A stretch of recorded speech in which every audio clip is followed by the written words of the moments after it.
For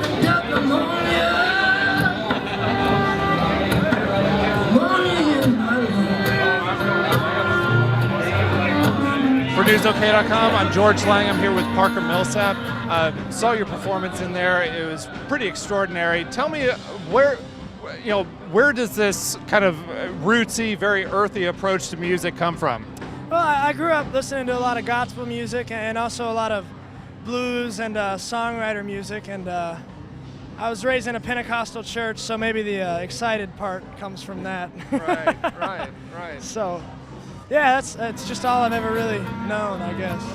Well, so I mean, it's obviously rooted in some really strong traditions in American music, but it also feels really fresh.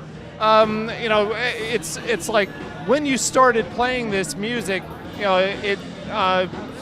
tell me how it made you feel from the very earliest age.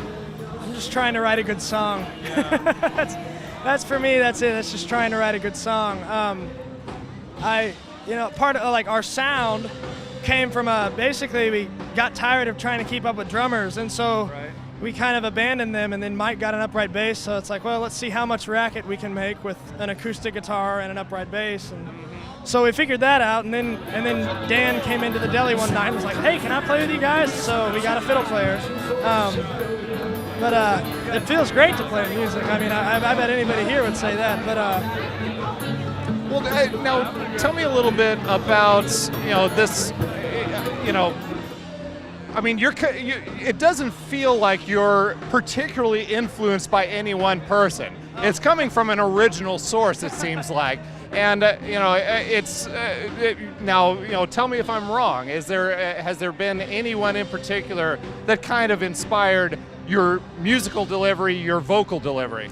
Yeah, number one is growing up in a Pentecostal church. I saw lots of fire and brimstone sermons. Lots of excited public speaking, I guess is what you'd call it.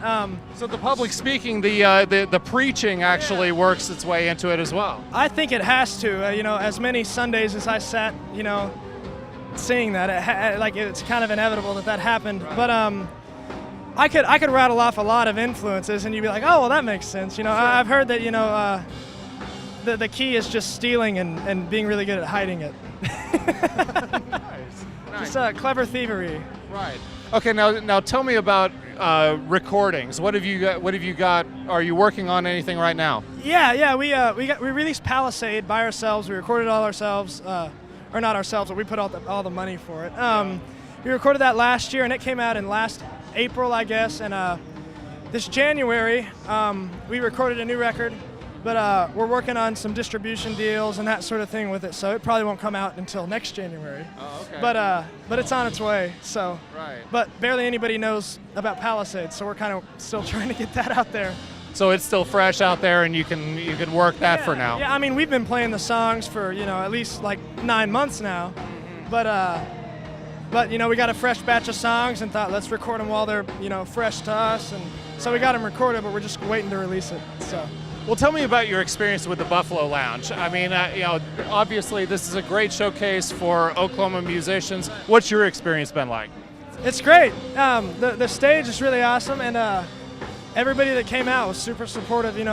Sometimes I think it's really easy to get lost in a lot of things in Oklahoma. There's not as much. It's not Austin. I'll say that. Right. Oklahoma City and Norman aren't Austin. There's not the infrastructure there for live music that there is here, but this proves that there are Okies who are fans, and that Oklahomans can, succeed elsewhere. Right. It's like what we're doing is, hopefully something at least interesting, if not important, and this just kind of gives us a chance to prove it. Somebody asked me the same question earlier, and I said, most Texans will tell you that Texas doesn't fall into the ocean because Oklahoma sucks, but we're doing our best to prove them wrong. Exactly. So.